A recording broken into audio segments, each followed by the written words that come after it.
Hey, what's going on, everyone? Welcome back to Take Flight Garage. So I was planning on making this video, like this is one of those things where I was planning on doing it way later, but just the timing seems right to do it right now. We've got a viewer out in Germany, Daniel, who's looking to purchase his first 944. He's been looking at the S2 and he's been looking for months. And one thing that he asked me to do was try to put together a video that was more or less sort of a what to look for, a buyer's guide. But I think rather than framing it as sort of a buyer's guide, because there's a couple videos out there, I'm gonna do this as detailed as I possibly can be while like actually getting down and showing you stuff on the car, since it is up on jacks and since I have a lot more access, since the front wheels I'm getting ready to blow apart the suspension tomorrow. And it works out for me timing wise because Le Mans, rooting for Porsche, is this weekend, and I have a plan of actually doing this suspension work while the race is going on. So rather than this being a Saturday video, I'm going to film this all like in one take, one shot right now. So yeah, good luck, Daniel. For the rest of you guys, sit back, enjoy. And if I miss anything, let me know. But let's not waste any time. We got a lot to cover, so let's get right into it. The biggest source of all failures on the 944 are electrical.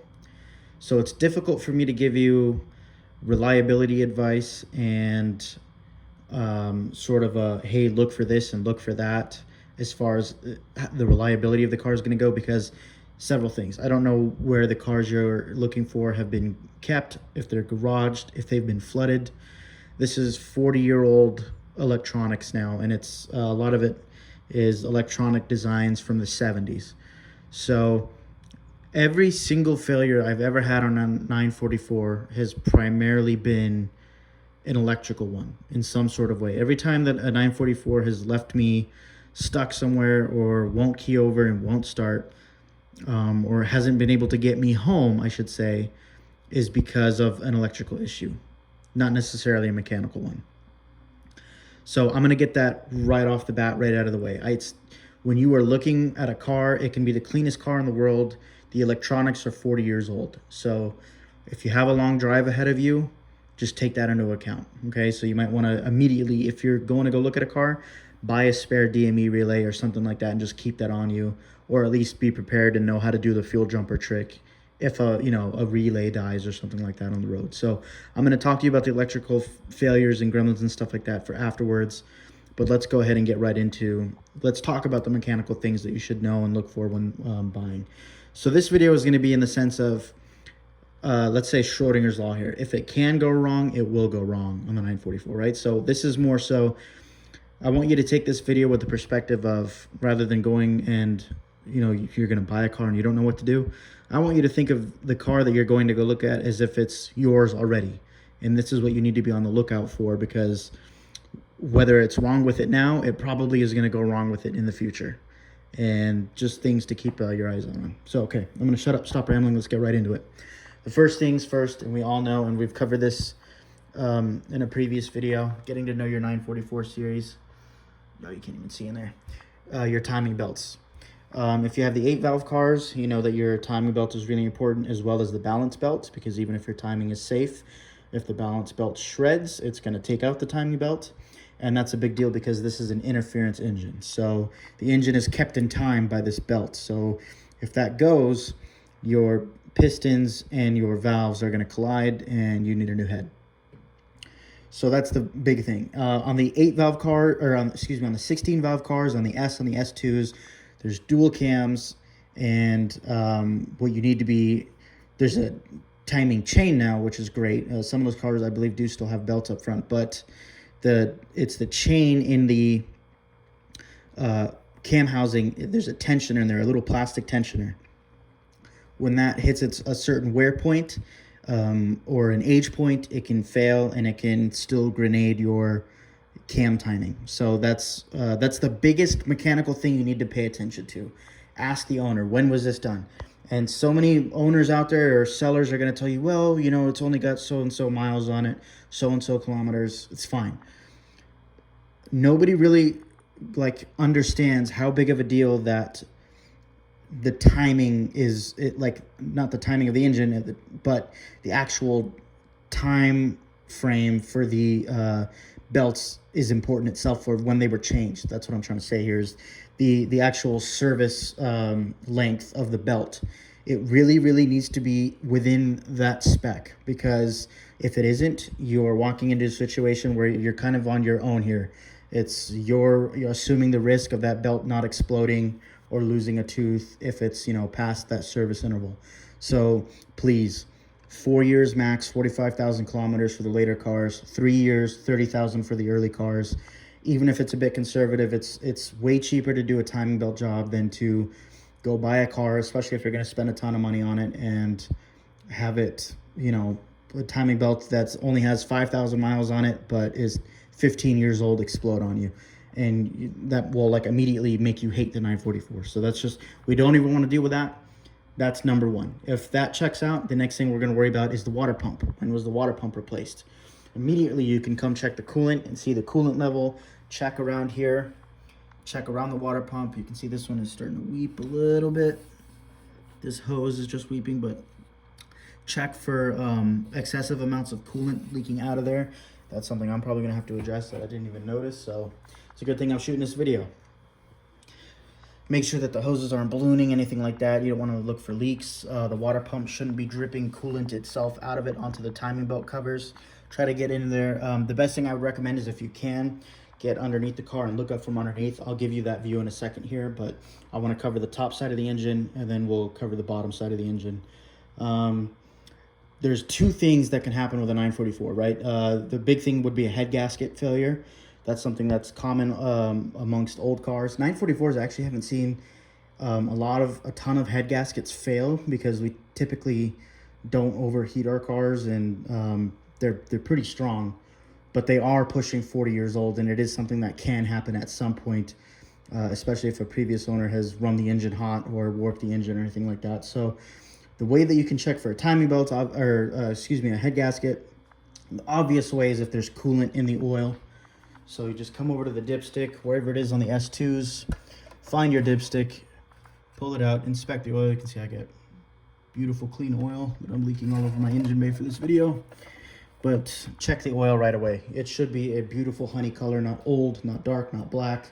If the oil is dirty, that means that the previous owner probably hasn't changed it in a while, and that's just a sign that they probably didn't really upkeep the car all that well. So clean oil is a must when buying a car. Same thing with the filter. If someone has records or dates or receipts that they can show for anything that they've done to the car, that's a really, really great sign that you're buying a solid car. If they can say, hey, look, even if this was done 6 months ago or a long time ago, a year ago, I have receipts for it. I have proof that it was done. That's a big thing. Certain things, we kind of touched on it earlier. Mechanical aspects of the ignition are a little bit difficult to inspect because you don't really want to go pulling all this stuff apart.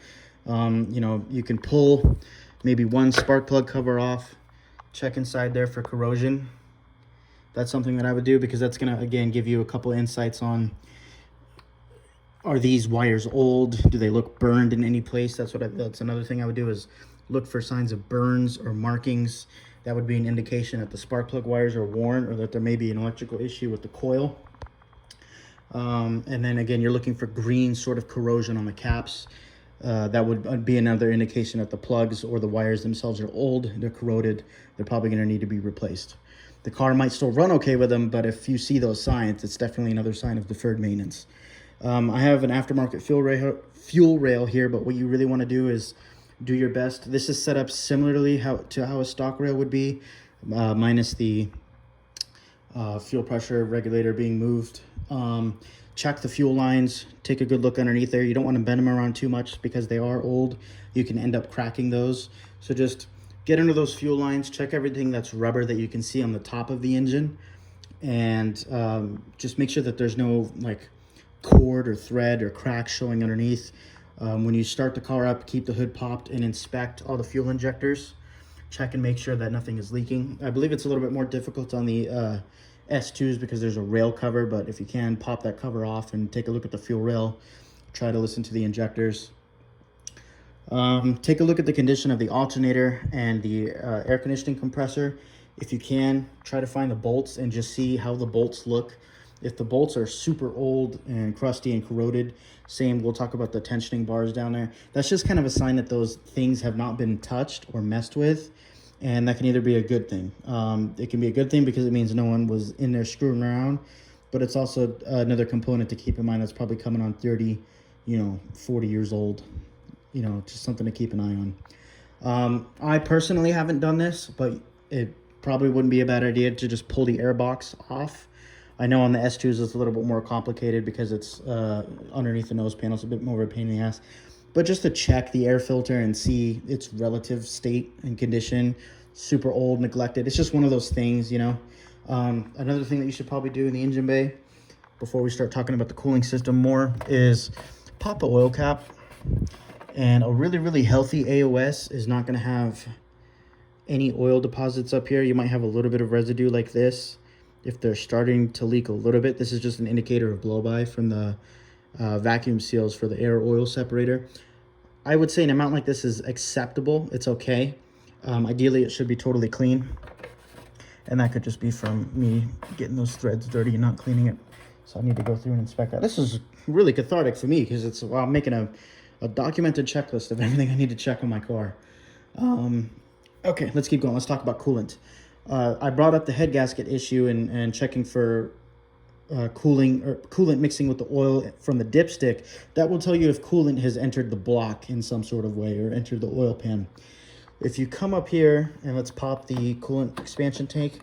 If you open this and there's a milk shakiness in here, you get that sort of coolant and oil residue mixing, but you pop the dipstick and the dipstick is clean, don't automatically assume that the head gasket has failed. What it might mean is that the oil cooler gaskets, which are notorious on these cars for failing, has gone kaput. And the oil cooler gasket it's tough for me to show you here.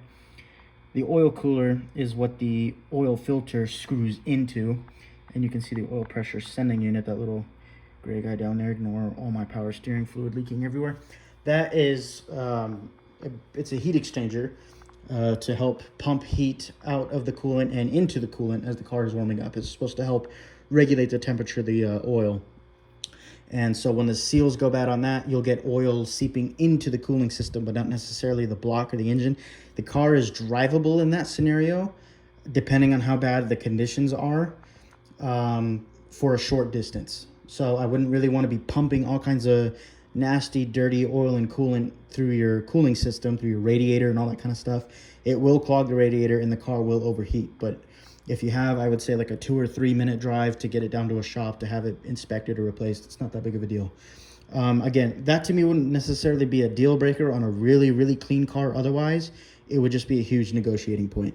And all these little things, again, are just, if you notice these things on a car, if a lot of these things are neglected and it's all starting to add up, let alone the cost of replacing, because I mean, doing spark plugs, that's no big deal. Doing an oil change, that's no big deal.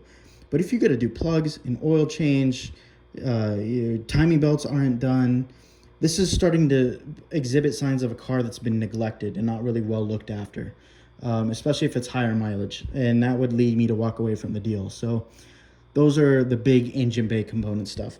All of them are going to have power steering that leak. It just is what it is. I wouldn't, if the car's leaking power steering, I wouldn't necessarily turn away from it. Now, if the leak is like so severe that the pump is damaged or overheating and you're burning up power steering fluid, that's reason for you to take the car out for a drive and see how it's performing and behaving. If you hear a winding noise or a weird, it's not a grinding, but like a mechanical whine, that's not a belt and it's coming from the power steering pump. The pump is on its way out, the bearings are going bad, and that's going to need replacement.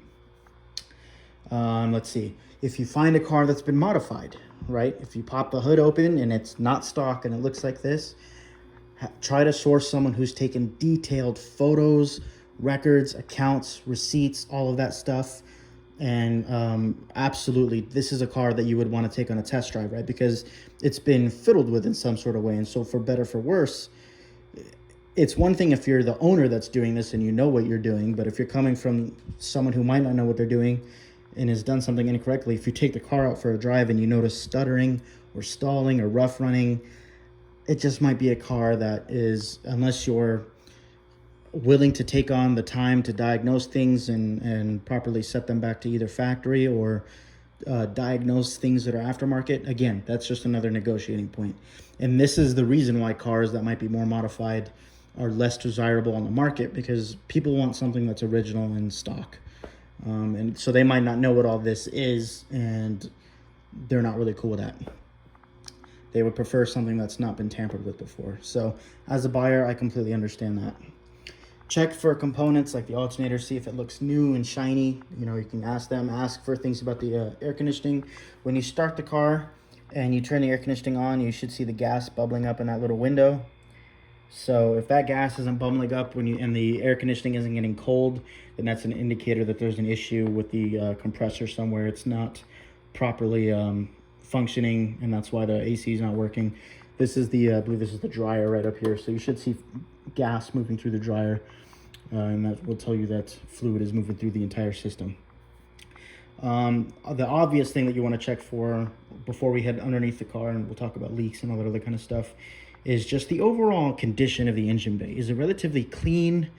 Is it faded? Is it nasty? Is it just look like no one has really been in there before? Giving the car love. It's really an indication of how the car has been treated under that person's ownership. That's like the number one thing. It's all in the eyes, right? Like if you look at a meal and it looks nasty, even if the food is good, you're like, it's going to be difficult to swallow it because it looks gross. So if the car looks presentable and it looks like someone took time and effort into making it look good, that's a huge deal. Okay, let's talk about cooling hoses. All of these radiator hoses are fairly similar between all of the models. You just want to look for aging, drying, cracked rubber, look for leaks or anything like that. The hose should be pliable when the engine is cold. You should see the coolant moving. Again, you want to look for just signs of fuel leakage, signs of oil leaks, all those sort of things. You know, come here and check the headers. You want to see that the headers are not cracked in any sort of way to the best of your ability. This coolant line, make sure that, you know, these lines aren't leaking. The cam housing right here, it's sort of similar on the S2s. Again, you want to look at all these areas. Even though the components look different, they function the same, and they can have the same sort of issues of leaking oil in certain places. We already talked about power steering. Check the condition of the battery. Come up here. Check the date on the battery if you can. That's, again, another good indicator of, hey, has this car been upkept? Is this battery fresh? Is the battery old? That's something I'm going to have to be worrying about. It's up to you if you want to pop the fuse cover. I probably would. Just pop it, take a look, see all the fuses are looking in, you know, solid and decent condition. You don't want to see anything like burned or scorched underneath there. And again, just overall, check the condition of the fluids. This is actually I'm actually glad I didn't change this out. This fluid should be more clear. This is some pretty old brake fluid, and it's on my list of things that need to get flushed out. So again, brake fluid that's older or dirty, not the end of the world, but it is one of those things that's like, hey, this guy hasn't gotten around to doing this yet. Let me focus here. This guy hasn't gotten around to changing out his brake fluid yet. So what's going on? Why aren't we doing that? Just one of those things. Again, a dirty brake fluid reservoir would not be the reason why I walk away from a car. It's just something to take note of. Hey, if I bought a car that looked like this, I would know that in my near future I probably need to do a brake flush. Again, you want to check the levels on everything. Check that the brake fluid, even if it is dirty, is where it should be. Check the coolant level. Make sure that that is where it should be. Again, you want to look at the frame rails. Try to see if you can see any pinching. That would be an indication of a front-end collision. Same thing with the front bumper. You want to look for, if the car has been pushed in on one side, as a lot of these have been, it's usually from a low-speed collision. And again, it's one of those things that's probably not the end of the world, but it's like, okay, hey, what's like, something happened here, even if it wasn't documented insurance-wise. It's, again, another negotiating point. Super easy fix. You just get a new gas strut, pull the bumper off, put the new strut on, pop the car on, pop the bumper back on, and you're fine. But it's one of those things where, like, if someone is trying to sell you a $18,000 car and the bumper's pushed in on one side, it's kind of a big deal. So with that, let's go ahead. Let me get the flashlight out. Let's head underneath to the bottom of the engine. Okay, so as we make our way to the front end of the car, we just kind of want to look here See the condition of the condenser. Are there obvious cracks, leaks? Is there obvious overspray? That would be an indication of an either repaint or a front end collision, something like that. Usually these are all bent and split and cracked. Check the fog lights. One thing I didn't mention up there, but just while the engine bay is up, make sure that the headlights are working, turn the ignition on, check the operation of the headlights and that the linkage and everything is operating smoothly. This is just a quick check right here. A lot of the times the mounting bolts for the sides of the lower splitter are lost, or if the car gets hit or is parked in a lot of heat, they'll start to bulge out in a weird way. So that's something to keep an eye out for. Again, it's an easy fix, but something to just take note of. Oh, let's go ahead and crawl underneath here. So what are we looking at here? Underneath the car, you just kind of want to take a look and see, you know, any major leaks. Check for leaks at the front of the engine bay underneath the crank pulley, for certain things like oil dripping down here, the oil pan gasket leaking. That can be a sign that it might be time for a timing belt soon. Check the condition of all the rubber and things like that. You can see I got a couple drips there of coolant that was from a previous coolant explosion that I haven't cleaned up before I overhauled the cooling system. Again, check the condition of the power steering, all the rubber, all the bushings down here. Again, there's an engine tray down here. What you really want to see is that the engine tray is there. That's a big deal. Get on the ground, it's uncomfortable, it's dirty, but you're spending a lot of money. And so if the engine tray is there, that's a really good sign that the car just hasn't really been screwed with in any sort of way. You can do your best to sort of get an idea of the ball joints, the tie rod ends, the linkages. I have the sway bar off of my car right now because, like I said, I'm getting ready to do the suspension, and I've done that so that I can drop the control arms as I compress the springs and remove the cartridges. But check the condition of the sway bar, check the bushings. You want to see if the sway bar bushings are all kind of messed up. Check the tie rod ends, the ball joints. Do they look old and decrepit and cracked? Is there grease or fluid or anything like that sort of leaking out? Check the tension on the belts as best you can. Again, it should be around 2 millimeters deflection. Again, this is if the engine tray isn't there or if you're at a shop. These are just things that you should sort of keep in mind. What you really want to do is, if you can't get on the ground and see all this stuff running and moving, when you start the car, pop the hood, and you can still get a really good view of everything moving around as the engine is running. But when you come down here, this is, again, you just, those types of things. Inspect the brake lines as best you can, behind the wheels. Turn the wheels so that you're not taking anything apart. I guess the moral of the story here is just be really thorough, you know? So that's enough of you showing my, showing you guys my, like, nasty oil-covered undercarriage here. Let's head back up and talk about a couple of things. One quick note before we move on. The clutch. Let's talk about transmissions and clutch. Ideally, if you can get the car to have a PPI done, a pre-purchase inspection, where you get the car to a shop on a lift. Let me see if I can just try to show it to you guys. If you have a 5-speed, there should be an inspection port at the bottom of the bell housing. I don't know if I can get to it from down here. Let's see. Oh man, this is nasty. This is what happens when your car is 40 years old and your oil pan gasket is leaking. Okay, so there should be an inspection port right there. And you can kind of take a look at the flywheel in there. You can kind of see it. The clutch, the only real way that you're going to be able to tell if it's been updated is basically in how the car feels. The older clutches, in my experience, have felt heavier. The rubber center clutch, there's a lot more driveline lash. The updated spring clutches are going to be a lot less physically demanding to step on. So if you get into a 944 and the clutch feels a little bit light, it might not necessarily mean that the clutch is bad, just that it's been updated. Overall, there should be no stickiness in the clutch pedal. It shouldn't be a grabby sort of sensation. The clutch should flow smoothly. and return and spring back easily and immediately. And there should be a good bite to the clutch as well. I just wanted to come down here and show you that, hey, there is an inspection port down here. You can come take a look. There's also an inspection port on the transaxle if you're so inclined to try to take a look at the drive line, the torque tube. You can take a look through that inspection hole. I wouldn't really recommend it. You're going to be able to, that's going to be something that you'll feel in the drive, both of those things. So let me go ahead and close this out and let's keep going. Okay, on to the next couple big tickets. The biggest, I think, overlooked thing that people just kind of take a glance at and don't pay attention to are just the condition of the brakes. Even if you don't have a wheel off, you can reach your hand behind the spokes and just run your finger along the rotor. Is the rotor grooved? Are there like really big gouges in there?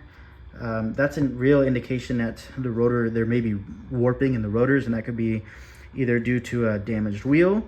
It could be due to the pads needing to be changed, the rotors themselves never being replaced. And that's a big ticket item. You don't want your brakes, as you know, it's the thing that gets a ton of abuse and you never really think about, but you really don't want your brakes to be neglected. You don't really want to buy a car with neglected brakes. So the other thing you really want to check is just the pad life. Again, this is just something where you can just turn the wheel a little bit from the back end. You can try to get a view of it through the spokes. Let me get a good focus on here for you guys. And you just want to check the pad material, right? Like there's a ton of pad material on this brake pad because it's brand new. So that's a good thing. And if you see something like this with, you know, fresh hardware or relatively new looking hardware that's clean, that's also a great sign. That means that someone is really taking care of things. One thing that you can do if the car is lifted off the ground is give the wheels a shake top to bottom. Try not to spin the wheel. What you're trying to do is see if the wheel bearings are good in the hub. Other things that you can do, again, just keep an eye on some of these other bushings. Typically, you're really not going to have a problem in these sort of areas, right? It's not really this stuff that's going to give you a headache. The stuff that Porsche builds and uses on their cars is damn near bulletproof. Like, unless you jump a 944 or wreck it, the suspension stuff is going to be relatively great. Just keep an eye out for leaks. You know, pull this dust cover off. If you see leaking out of the struts, that means that the struts might need to be replaced. The car's on jack, so I can't show you, but a good way to test the shock rebound is just carefully place your hands. It's easier to do on the early bumper cars, but somewhere that's sturdy on the car and push down. A healthy shock rebound, the car will go down and then back up. If the car just sort of goes bop, bop, bop, bop and sort of oscillates, then that can be an indicator that the struts are blown out. Check the springs, check everything here as best you can, see that nothing is cracked or bent or any sort of thing like that. The wheel covers are going to cover a couple things, but there's, you know, aside from bulbs and stuff like that, there's really nothing that you need to get to back there. The charcoal canister on the US cars is somewhere back up here. So if you're dealing with a car that won't pass smog, that's maybe something to consider. But yeah, just kind of want to check the rubber as best you can in daylight. Just turn the wheel a little bit and you should be able to get a view underneath there. That's the other thing you're going to learn about 944 is that you're going to have to bend and contort your body. I'm only going to focus on this hub and rotor assembly right here just to sort of give you an overview. This is really what you should be doing on all four corners of the car. Just check the rotors, give them a quick feel with your finger, and that will tell you, you know, hey, is brakes grabbing, are they biting, is there an issue with anything like that? And from there, let's move on. Okay, so now we're going to talk about the body of the car. So I'm going to do a walk around of the car, and we're going to really mainly focus on areas of rust. Now, the undercoating of the 944 on all years is galvanized, and then there's like a rubber seam sealer coating that kind of goes up and around a lot of the joints as it would in any other modern car. So if you see stuff like this right here, this is factory. This is all just factory seam sealer. That's okay. What you want to look for is areas of rust. The biggest areas of rust are going to be in the battery tray here. You want to look for signs. You can see I have a little bit of surface rust back there. What will happen is just water will tend to sit there and can eat away at the paint over a long period of time. This is no big deal. It's just something I need to kind of chip away at the paint and then hit with just a little bit of rust inhibitor and then give a splash out of paint. Again, that's one of those things that's, unless this is rusted all the way through, you'd notice some wet spots either in the passenger footwell, especially around the computer on a later car. That's not a good thing. So that's just something to sort of keep an eye out on. Typically the fenders, the doors will not rust on these things unless the drains or seals are compromised in any way. There's a couple drains in the sunroof up here that you won't be able to see, but unless you pop the sunroof up, you can take and inspect those and see how those look. The biggest places where I've seen 944s have rust on maybe some New England cars or cars across the sea is going to be, everyone will tell you to pop this little cover out and just take a flashlight and peek behind there and just kind of sort of check that the inside of the rear quarter is not rusted. You can also just, if you don't know that a car has been repainted, just sort of take a look and you might be able to see areas of light overspray or areas of you know, primer that might have been sprayed or body work. This is typically where they'll do the lines because no one will ever paint the jams.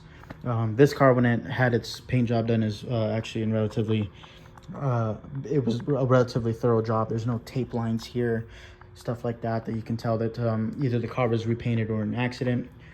Check the condition of the seals all the way around the car. Is everything tight fitting? The biggest thing that you will notice about the 944 is the sounds of the doors closing. It should sound like a thud, right? There's very few cars that sound like how the 944 sounds when you're opening and closing the doors. So that's a big thing. Check the mirrors, make sure that they're not loose or wobbly or anything like that. Again, you don't want to go breaking anyone's car, but be thorough. Check the door handles and the locks. Check the action of the lock. It shouldn't be sticky. It should be nice and smooth. Nothing going on there. The other place that I see 944s tend to have some rust is down here. Something eats away at the coating, or if the car gets damaged in some sort of way, they don't reapply this texture properly, or something eats away at the coating, and this is where they can rust out, they can rust through. Same as back there and the rear wheel arch. You can take a look at some of the suspension stuff down here. It's, you know, there's nothing really to check out or look at. Go ahead and pop the gas cover. There should be a filler cap like this. Check the gas cap. You know, you're just sort of looking. Check underneath the area where someone would typically put fuel. If you see sort of like popping or solvent pop or something like that, it means that someone has spilt gas onto the paint and then never bothered to clean it or have it repaired. Again, that might be another negotiating point on a car that's neglected. Don't shy away too much from cars with dried out rubber. There's tips and tricks that you can use to bring this rubber back relatively quickly and in a great way. So don't let this be too much of a discouraging thing for you. They are expensive, but again, salvageable. Same with the hatch delaminating. That's something you want to pay attention to. Check the gap on the frame to the glass. Pop the spoiler, make sure that the trunk latches. Check the taillights, inspect that they work and that there's no cracks in the lenses. And then the same thing that you can have on the front bumper is the same thing, an issue that you can have here, where the rear bumper will be, if it's pushed in and crunched on one side, it's because somebody either backed into the car or backed the car into something. And that means that that one of those shocks or springs has been compressed. It's, again, an easy thing to fix, but you always see these kind of pushed out or bubbled or crumpled in some sort of weird way. And that's, again, just another indication that, hey, somebody in some sort of way, shape, or form contacted this car with another object. So that's something to keep an eye on. And before I leave this quarter of the car, let's go ahead and talk about the fuel system. So we're going to talk about everything on the rear end of the car while we're down here. The biggest thing is going to be the fuel system. The source of failure that I see the most of people buying non-running cars, or they buy a car and suddenly the car cranks and doesn't turn over, it's 9 out of 10 times going to be a 40-year-old fuel pump.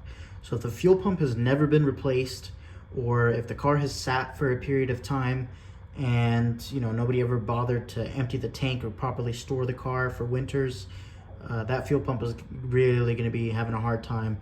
And if it's working when you buy the car, it's probably going to fail at some point during your ownership.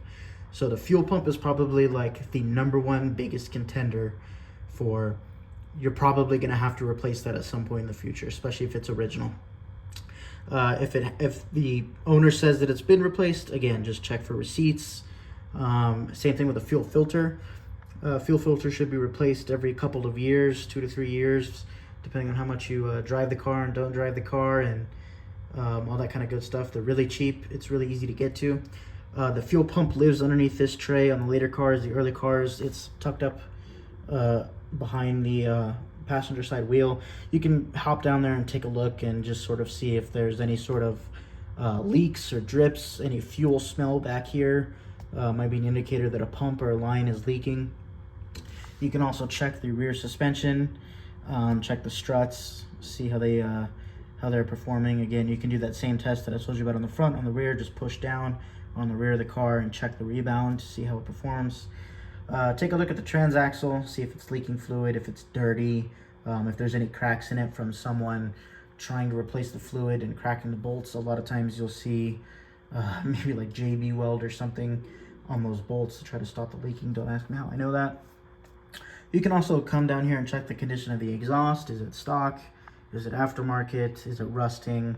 All that kind of stuff. And while we are down here, this is something you can do with the car on the ground, is you can grab each of the axles, and you should be able to move them with the car in neutral, but you shouldn't be able to wiggle them back and forth like this. A little bit of side-to-side movement is okay, but no back and forth moving like this. And with the car in gear, you shouldn't be able to move it at all. So if you can move it with the car in gear, then the CV axles are definitely blown out. Let's see. Again, if you have the opportunity to have the car up and off the ground, you want to just grab the wheel top and bottom and give it a wiggle. And same thing side to side on the rear wheels. This will kind of help you determine if the bearings in the rear wheels need to be changed. You'll hear an audible clicking. There shouldn't be any movement or play in the wheels with the car up off the ground. While you're down here, you can come just sort of take a look at the sills, see if the car has been lifted properly over its lifetime. That little dent right there is courtesy of the people that fixed my air conditioning. They didn't properly lift the car, and now I got a dent in my rocker panel, so that really sucks. But anyways, getting back on track here, you can just sort of take a look at the body, take a look at the car. Is it straight? Are there dings? Are there dents? Scratches are one thing that can probably come out with a detail, but just the overall condition of the car, you'll really be able to tell if something has been hit, and you see waviness in the bodywork and all that kind of stuff.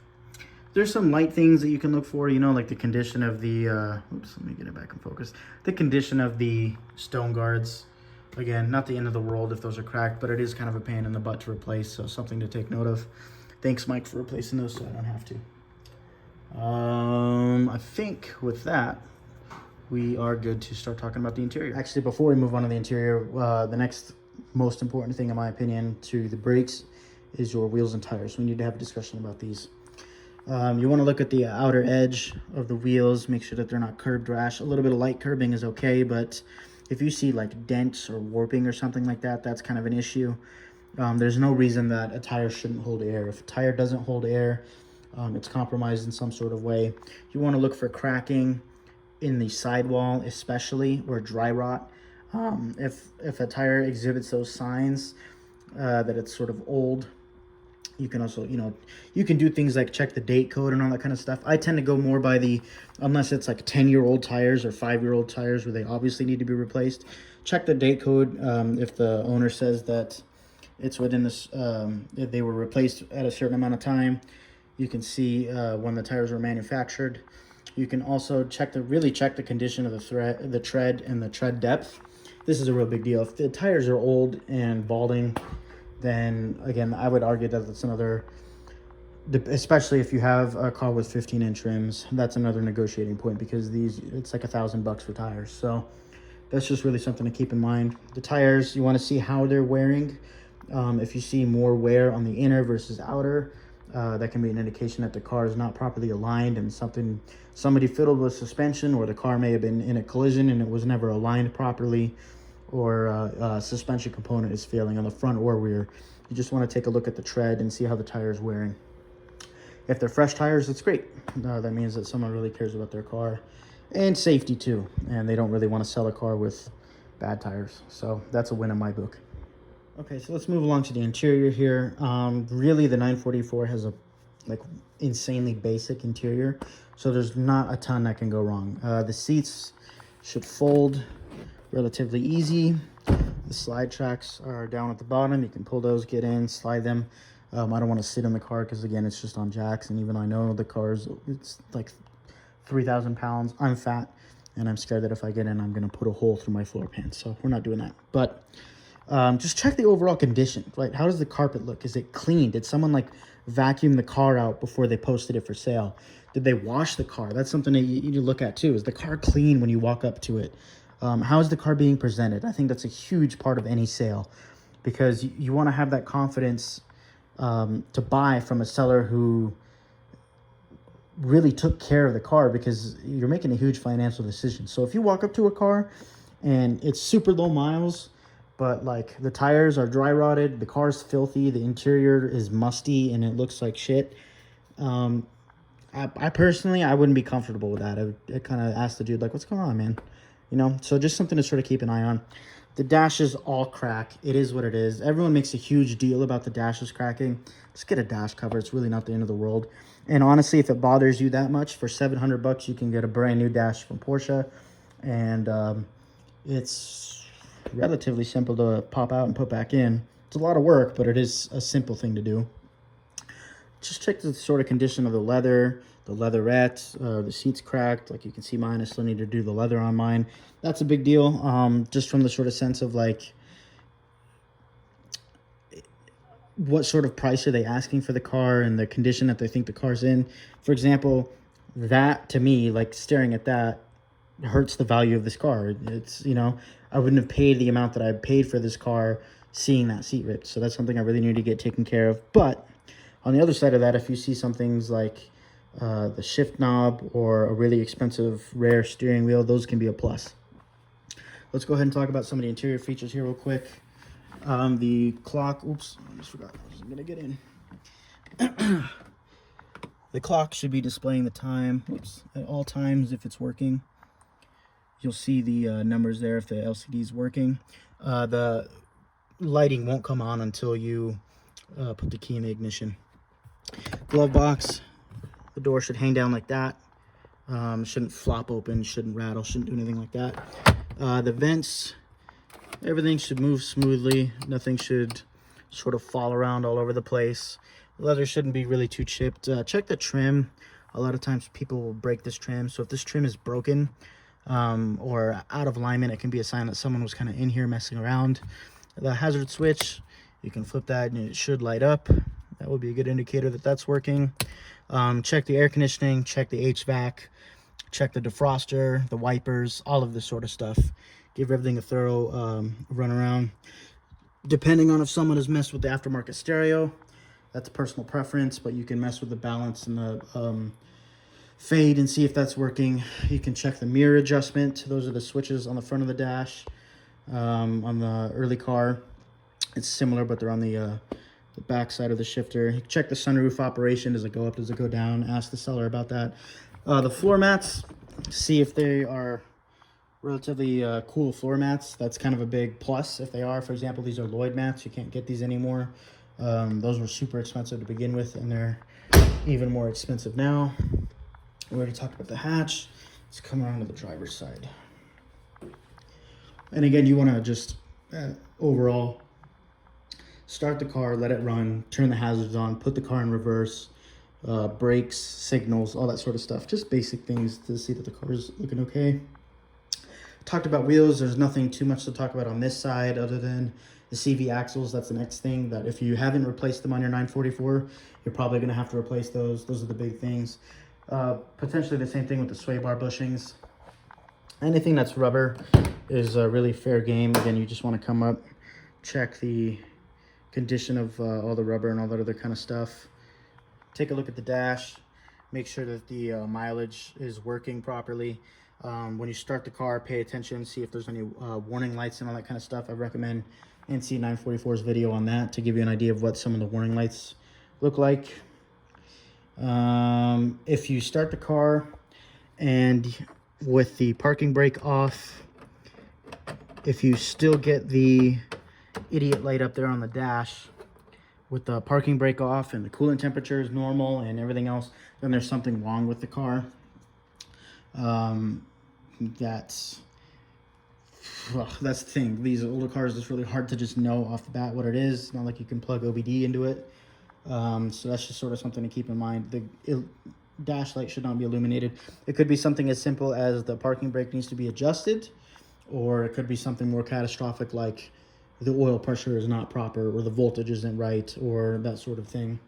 When you check the car again, you just want to check that it has proper oil pressure. It should be around 4.5 to 5 bar when cold and warming up, and it should drop down to about 2.5 to 3 bar when fully warmed up and idle and healthy oil pressure. Again, just the doors, check the operation of the handles, see how the door sounds when you close it. You know, nice good thud. Again, just sort of want to get low in the body lines, look for dents, look for dings, that kind of thing. Look for touch-up spots. You know, there's certain things that won't be the end of the world that you can probably expect on a car with higher mileage. The mirrors, a lot of the times, will take a beating and a battering. It's not typically the side skirts of the car that will get chips. It's always going to be the front nose panels, just because of the wedge shape and aerodynamics. These are always going to be pretty beat up. You want to check the hood operation. Make sure that, you know, there's no dents or waves in the hood to indicate that a repair was done. The big part of this video, which I've been saving for last, is the electrical system. So without further ado, this is this is going to be more so that, okay, you bought it, here's what you're going to have to deal with. So let's dive into that. Okay, so the number one issues, the issues that I found to be the most common between early, late 944, high mileage, lower mileage, garage kept, like, it doesn't matter. The biggest thing that all of these cars have trouble with is the electronics. The wiring in these cars is 40 years old. The sensors, if never replaced, are 40 years old. Like, it's all old, okay? You're relying on electronic designs from the 70s, and you're relying on circuit boards that were manufactured in the early and mid 80s. So take that with a grain of salt. Any 944 at any moment with original electronic equipment can die because of a bad DME or a bad airflow meter, all that kind of stuff. The best thing that you can do to sort of judge the condition is just, you know, how, again, was the car garage kept in a climate controlled environment? How quick does the car turn over? Those are kind of indications. Like, how does the car idle? That's a big one, because if you hear like little random, just sort of random misfires, just bop bop bop bop bop bop bop bop bop bop bop bop bop bop bop bop bop, that can typically be an issue with the ignition circuit. Maybe not necessarily in the plugs or the wires, but actually from the DME, just from the aging electronics. So just, you'll get an idea, but this is one of those things that you really can't pre-purchase inspect for, other than obvious water damage or fire damage somewhere in the engine bay. This is just one of those things that, hey, these cars are old. A lot of people didn't maintain them properly. And the biggest things that would happen is something like a fuel pump would fail and no one ever replaced the fuel pump. So a car just sat for 10 years. This is why I would recommend maybe going for a car that's got some miles on it, that has maintenance records and history and all that kind of stuff, because you can see that the car was moving and being used and everything was functioning. You know that the car works because it worked for, you know, the previous 100,000, 130, 150,000 miles. You know what I mean? So I would take a car, for an example, a leaking and dirty oil pan gasket all day long over a car that sat and was never driven, um, and has no record of things being used over the last 3.5 decades. You know what I mean? So that's, especially if you want to get out and drive the car. Now, if you're looking for something that's just pristine, a museum piece, you're never gonna drive it, then no, go for the cleanest example you can find. And at that point, you have money anyway, so you're gonna be going through the engine and the electronic components and all that kind of stuff anyways. But just as a buyer's guide, as someone who's owned 2 of these cars, if I'm talking to you out there and you've never owned one, you are more likely to encounter a bad fuel pump than you are bent valves or a failed timing belt, as long as those were maintained. You are more likely to encounter a bad DME or DME relay than you are a complete catastrophic engine failure, a rod bearing failure. You're more likely to encounter a no start because of the speed in the reference sensors, or perhaps stuck injectors, than you are issues or shorts in the injector harness itself. Do you kind of get the gist of what I'm saying here? There's certain things that you just don't know what you're going to find and how well the car is going to behave unless you buy the car and use it. That's something I can't necessarily give you as a preemptive, hey, look out for this, other than a couple quick symptoms. For example, speed and reference sensor, does the car turn over for starters? Is there tack bounce? All those troubleshooting things. If you're buying a non-running car, does the fuel in the intake trick get the car started and running? Those are more diagnostic issues, and that's just if it hasn't happened by the time you buy the car, it's going to happen under your ownership. Just assume that it's going to be that way. And if you go into owning a 944 with, armed with this information and that sort of knowledge, then you're not going to look at the car as like, damn it, this thing left me stranded again, or damn it, this thing just keeps breaking over and over and over, when it's a fuel pump that goes bad, reference sensors that go bad, an oil pressure sending unit that goes bad. Well, the car is 40 years old, a DME relay goes bad. If you can get ahead of the curve on some of those things, then your owner experience is going to be great, because as you're replacing stuff and upgrading it as you replace it, you're basically going to be setting yourself up to have a car that's going to run and survive for another 20, 30, 40 years, So that's just kind of the best advice I can give you. These things really don't rust. They really don't have things that go bad. Now, when you talk about the turbos, obviously a turbo can fail. Wastegate, the boost, all that kind of stuff. When you buy a 944 turbo that has all that extra heat from the turbo in the engine bay, take everything that I've discussed in this video and multiply it by a factor of 3. Because the car is faster, there's more stress on the chassis. There's more heat in the engine bay, all the electronic components are more susceptible to failure. The turbos itself, they're 40 years old, they're not oiled properly, or if there's an engine issue that you can't see, it's an indication that, it's just going to be more money and more time invested in diagnosing and fixing and doing things. That's why I love the 8-valve cars, because they're the simplest of the bunch. I think the 8-valve car is the most accessible for anybody, especially if you're buying your first car and you're just diving right in, because it's easy for you to get in here and work on, and it's accessible for everybody. Price-wise, these are the cars that are still out there for reasonable prices, and these are the cars that are driven the most, and there's a ton of parts and stuff out there for them. So, but anyways, I'm digressing. The point of that the beginning segment here was just electrical issues.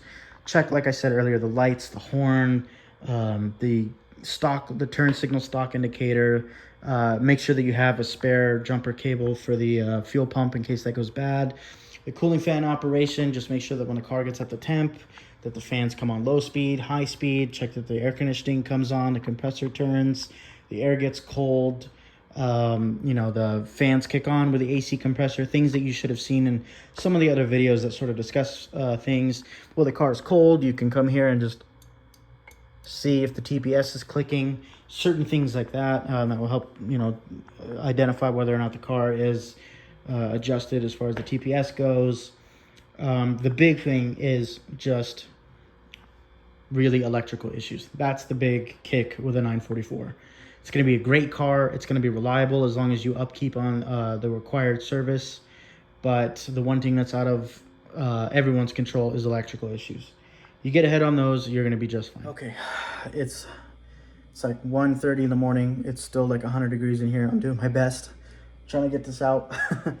But with all of this stuff in mind, I've tried to walk through this video as if I were doing a walk around inspection. So if I were going to go look at a car, this is the order of events I would look at things, right? I would start with the engine bay, walk around the entire car, inspect the body, inspect the interior, inspect all the rubber, all that kind of stuff. Everything that you should do with any used car that you're checking out. And I hope I've given enough information provided on the 944 specific things like timing belts. Like I said, the biggest thing with these cars is fuel, is electrical issues. It's going to be a fuel pump. If you haven't done one, you're going to do one. If you haven't done CV axles, you're going to do them. Sway bar bushings, if you haven't done those and your power steering's leaking on them, you're going to do those. A clutch, make sure that you buy a car that's just had a clutch done so you don't have to worry about it. That's a big deal. Torque tubes, bearings. This brings me to the crescendo of this piece here, and that is the last thing that you need to do, aside from like a professional pre-purchase inspection, is to drive the car. Some cars, they will rattle, they'll shake, and you slap something, and you know, dashboard will, the glove compartment will be loose. You smack it, or you do whatever, you bump it, and then it'll start working, right? Porsches are very much not that way. Everything is very precision, like precise fit, calculated. You will very quickly tell that something is wrong with your car or with the car that you're driving right off the bat. If the engine has a weird sort of idling issue, that can be indicative, like I said earlier, of the DME, maybe not necessarily the ignition system, but right off the bat, the car, these things don't idle rough and then smooth out and then idle rough and then smooth out. They just, like, you turn the key and it works. So if you turn the key and it doesn't work, that's an issue with the car. Shifting gears. It shouldn't be difficult to shift gears in a 944. They have like one of the most smoothest transmissions ever. Like if it's never been abused and there's nothing wrong with the synchros or the gears, shifting a 944, barring that the clutch is healthy, no problem. A good indicator of that is going to be reverse, right? If you can get into reverse without any problems, you know, there's no synchro on reverse gear. So if someone was just slamming gears and grinding into reverse, you're going to feel that right away. The car will hesitate, it will buck, it will idle wrong. If there's any sort of issues with the aforementioned electrical system, ignition system, fuel system, all that kind of stuff. The doors should shut tight. The car shouldn't shake at idle. That's a good indication that motor mounts are probably bad. Everything should be solid and planted. There shouldn't be a ton of body roll. There shouldn't be creaking, squealing. There shouldn't be any air noise, air like wind noise around the windshield, around the doors. There shouldn't be any bucking in the driveline unless you are really bad at driving stick. And again, keep in mind, this is a 2.5 liter 4-cylinder. There's a huge amount of rotational mass. These cars are really easy to drive. So that's just a huge indicator. If you hear like popping or bucking, if you hear a noise with the clutch in versus the clutch out, like a grinding noise or a whirring, that could be an indication that the pilot bearing is bad on a manual transmission car. For the auto guys, I'm sorry, I don't have a lot of advice for you. I've never owned an automatic 944. I can tell you that from owning automatics in general, that you should be able to shift these, easily shift through the gears, 1, 2, 3, and park, and reverse. That's the biggest thing. Go drive the car, and the car will tell you what it needs. You can't get away from that. No owner can lie around what a 944 might need. So I think I've covered everything. Talked about timing belts, air filter, oil filters, coolant, Told you about the weird thing with the CV axles and the fuel pump and my failures, the pumps, the fuel filter, check that the maintenance is up on that. Showed you how to inspect the brake pads, how to check the oil, how to check the brake fluid, how to check the coolant, check the power steering, check for leaks around the water pump, check a ton of things. Check the alternator, check the belt tensions, check the condition of the belts, check for fuel leaks, check the fuel lines, check the wheel bearings, check tires, check the interior, inspect the interior and how well has that been maintained. I'm sorry I'm holding you guys at such a weird angle. My arms are getting tired. I'm trying to switch off. I need a tripod for this YouTube channel. But check the headlights, the linkage, the motor, all that kind of stuff. The fuses and relays, again, the electrical stuff is more difficult, but it's just, you can pop things open and take a quick look and see for burning. Same thing we talked about, burn marks on the distributor cap, the wires. I guess that's one thing that I probably should mention is just check and make sure that this isn't loose. If the distributor cap is loose, that's an issue. TPMS or TPS. I told you to go watch NC 944's video on the warning lights on the dash, the oil pressure. I told you what that should be. We talked about the seal on the hatch. We talked about body work. I didn't really talk about how to listen for Bondo on a cracked car, but I mean, you're either going to buy a car that's got good condition paint that's been repainted or a car with original paint anyways. At this point, if it's been wrecked, it's going to be really easy to tell. Same thing with the frame rails. We talked about those. We talked about the nose panels and the bumpers, the front splitter. I think we really covered everything. So with that, if you're out there looking to buy your first 944, that's everything that I think you need to know. And good luck. Do it right, do it smart, take care of the car, and it's going to be an awesome experience. So appreciate you guys for watching this monster of a video, and I'll see you in the next one. Go Porsche. At winning Le Mans, that is. Actually, before we move on to the interior, I really want to talk about... Oops.